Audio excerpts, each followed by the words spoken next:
IPL 2025పై అన్ని జట్లు focus పెట్టాయి.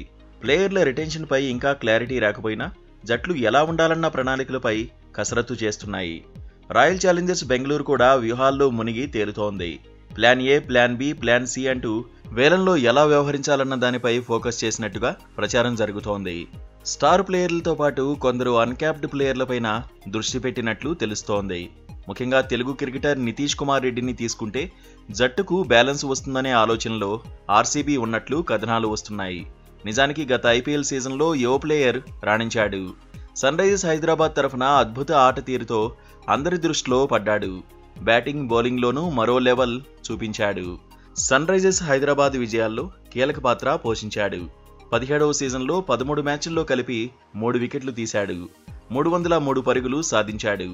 సీజన్లో నితీష్ గణాంకాల కంటే అతడు ఆడిన తీరు హైలైట్ అయింది.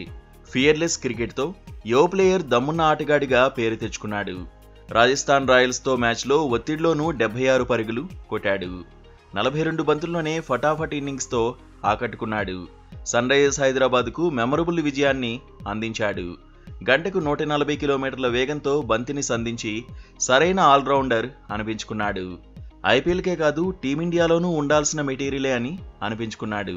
హార్దిక్ పాండ్యాకు ప్రత్యామ్నాయం అనుకునేలా నితీష్ ఆట తీరు సాగుతోంది. అయితే రాయల్ ఛాలెంజర్స్ బెంగళూరు కూడా ఈ యువ ప్లేయర్ను తీసుకునేందుకు పోటీపడే అవకాశం ఉంది.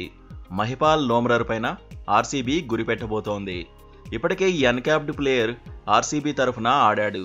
మ్యాచ్ను మలుపు తిప్పే ఆటగాడిగా పేరు తెచ్చుకున్నాడు. లోయర్ ఆర్డర్లో బ్యాటింగ్ స్కిల్స్తో అడ్వాంటేజ్ అవుతాడనే పేరుంది. బౌలింగ్లోనూ టాలెంటెడ్ అని ఎక్స్పర్ట్స్ చెబుతున్నారు. ఓవరాల్గా గత సీజన్లో మహిపాల్ లోమ్రర్ పర్వాలేదనిపించాడు. ఐపీఎల్ 17వ సీజన్లో పంజాబ్ కింగ్స్ బ్యాటర్ శశాంక్ సింగ్ కూడా ఔరా అనిపించాడు. సంచలన ఇన్నింగ్స్తో అభిమానులను సంపాదించుకున్నాడు. సూపర్ ఫినిషర్గా పేరు తెచ్చుకున్నాడు. అయితే శశాంక్ సింగ్ను పంజాబ్ కింగ్స్ కూడా వదులుకోకపోవచ్చు.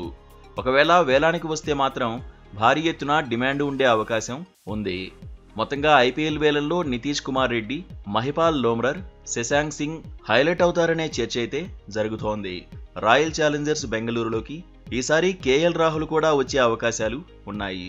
అదే జరిగితే ఓపెనర్గా, కెప్టెన్గా బాధ్యతలు తీసుకునే ఛాన్స్ ఉంటుందని ఎక్స్పర్ట్స్ చెబుతున్నారు.